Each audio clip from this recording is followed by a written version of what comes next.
انسان سے کچھ نہ کچھ خطائیں اور لغزشیں ہو جاتی ہیں جن سے وہ اس دنیا میں اللہ رب العزت سے معافی مانگ کر اور اپنے اعمال کو سدھار کر اپنی آخرت کو سنوار سکتا ہے، جبکہ بعض دفعہ وہ کچھ ایسی برائیوں میں مبتلا ہو جاتا ہے جس کی وجہ سے بڑے بڑے عذابات کو اپنی طرف متوجہ کرنے لگتا ہے اور بالآخر نقصان اٹھاتا ہے۔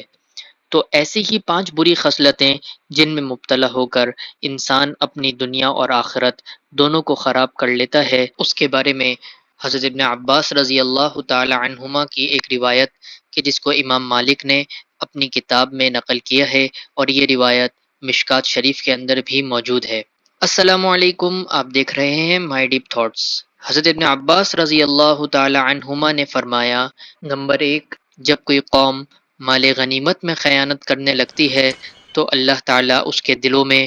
دشمن کا خوف اور اس کا رعب و دبدبہ پیدا کر دیتا ہے۔ نمبر 2، جس قوم میں زناکاری پھیل جاتی ہے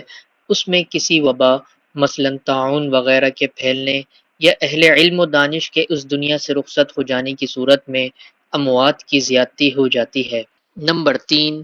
جو قوم ناپ تول میں کمی کرتی ہے، یعنی اس کا تجارت پیشہ طبقہ کم ناپنے، کم تولنے اور کم گننے جیسے عیب میں مبتلا ہو جاتا ہے تو اس کا رزق اٹھا لیا جاتا ہے، یعنی اس کے رزق میں برکت ختم کر دی جاتی ہے یا اس قوم کے مقدر سے حلال رزق اٹھا لیا جاتا ہے۔ نمبر 4، جو قوم غیر منصفانہ اور ناحق احکام جاری کرنے لگتی ہے، یعنی جس قوم کے ارباب اقتدار اور اس کے حکام فیصلوں کے نافذ کرنے میں عدل و انصاف اور برابری کا خیال نہیں رکھتے یا جہل یا نادانی کی وجہ سے غلط فیصلے کرنے لگتے ہیں تو اس کے درمیان خون ریزی پھیل جاتی ہے، یعنی اس قوم کے معاشرے میں ایسے اسباب پیدا ہو جاتے ہیں اور ایسے عوامل پھیل جاتے ہیں جو عام فتنہ اور فساد اور خون ریزی کا باعث بنتے ہیں۔ نمبر 5، جو قوم اپنے عہد و پیمان کو توڑ دیتی ہے تو اللہ تعالیٰ اس پر اس کے دشمن کو مسلط کر دیتا ہے۔ اللہ تعالیٰ